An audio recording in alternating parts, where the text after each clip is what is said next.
मारूफ अदाकार और मेजबान नोमान एजाज ने इंकशाफ किया है कि उन्होंने वकील बनने के लिए LLB की डिग्री हासिल की थी, लेकिन फिर हीरो बनने के लिए फिल्मी दुनिया में कदम रख दिया, जहां फ्लॉप होने के बाद वो टीवी की तरफ आ गए और वहां 30 बरस से हुक्मरानी कर रहे हैं। अब तो उनका बेटा ज़ावियार नोमान भी शोबिज इंडस्ट्री में कदम रख चुका है और बाप के नक्शे कदम पर चल पड़ा है। लेकिन नोमान एजाज कहते हैं कि ज़ावियार उसी सूरत इंडस्ट्री में रह पाएगा अगर वो मेहनत और लगन से अच्छा काम करेगा। नोमान का कहना था कि उन्होंने कभी अपने बच्चों को शोबिज इंडस्ट्री की तरफ आने का नहीं कहा। अगर फिर भी कोई मेरे बेटे की शोबिज में आमद को अकरबा परवरी कहता है तो उसकी मर्जी है। वॉइस ऑफ अमेरिका के साथ एक इंटरव्यू में नोमान एजाज का कहना था कि हर अदाकार पैसे के लिए काम करता है, क्योंकि ये उसका प्रोफेशन है। इस फील्ड में फन की खिदमत के लिए कोई नहीं आता। ड्रामा इंडस्ट्री पर दहाइयों से राज करने वाले नोमान एजाज साल 2021 में रकीब से दिल ना उम्मीद तो नहीं, दोबारा और परिजात जैसे हिट ड्रामों में फिर से छा गए हैं और इन तमाम ड्रामों में उनके हर किरदार को पसंद किया गया। लेकिन बहुत कम लोग जानते हैं कि नोमान एजाज ने अदाकारी की दुनिया में कदम कैसे रखा और वो अदाकारी से कबल किस शोबे में तबा आजमाई कर रहे थे। नोमान के मुताबिक अदाकारी से कबल वो वकालत के पेशे से वाबस्ता थे।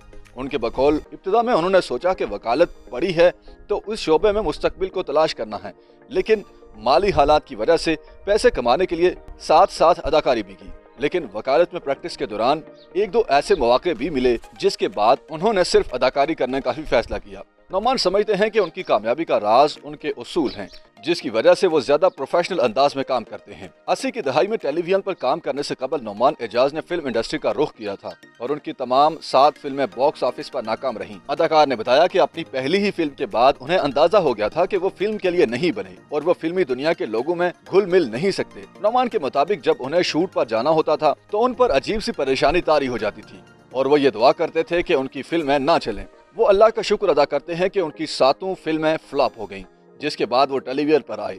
अदाकार कहते हैं कि उनके नजदीक उनका काम बहुत ईमानदारी और रूहानियत वाला है और वो बावजूद काम पर जाते हैं।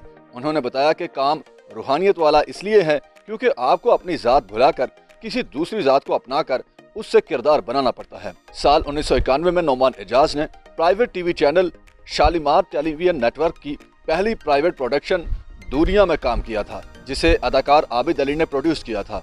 ये वही ड्रामा था जिसके बाद पाकिस्तान में प्राइवेट प्रोडक्शन का सिलसिला शुरू हुआ। नोमान एजाज के मुताबिक प्राइवेट सेक्टर ने सरकारी टीवी चैनल को तो पीछे छोड़ दिया, लेकिन बदकिस्मती से ये चैनल्स खुद भी आगे ना जा सके। उनके मुताबिक जब उन्होंने दूरिया में काम किया था तो उस वक्त अंदाजा नहीं था कि ये पीटीवी को पीछे छोड़ देगा, लेकिन हुक्काम ने जिस अंदाज से पीटीवी को इस्तेमाल किया उसने प्राइवेट सेक्टर को आगे बढ़ने का मौका दिया।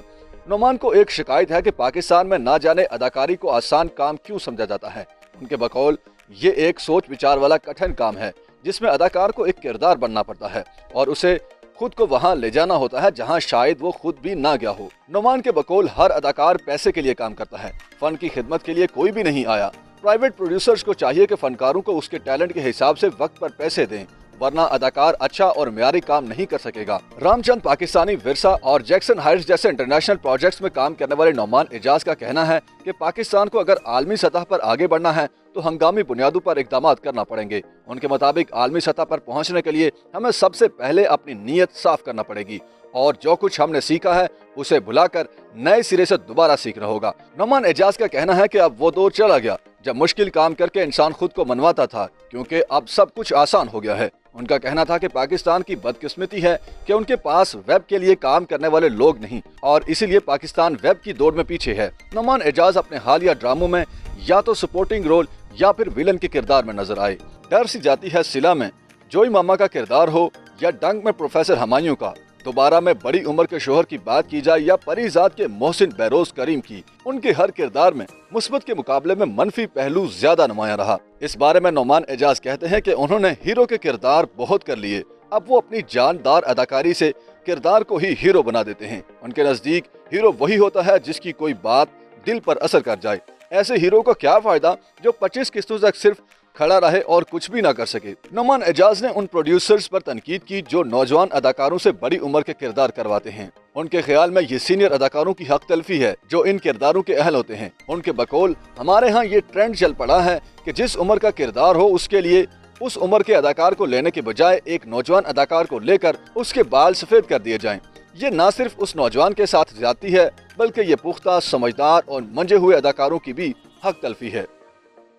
YouTube पर गूगली न्यूज देखने के लिए youtube.com की सर्च बार में गूगली न्यूज टीवी टाइप करें। गूगली न्यूज के पेज पर सुर्ख रंग के सब्सक्रिप्शन वाले बटन पर क्लिक करना ना भूलिए। YouTube पेज पर अपलोड होने वाली वीडियोस से बाखबर रहने के लिए बेल आइकन पर क्लिक कीजिए। आपको हर नई वीडियो के बारे में नोटिफिकेशन मौसूल हो जाएगा।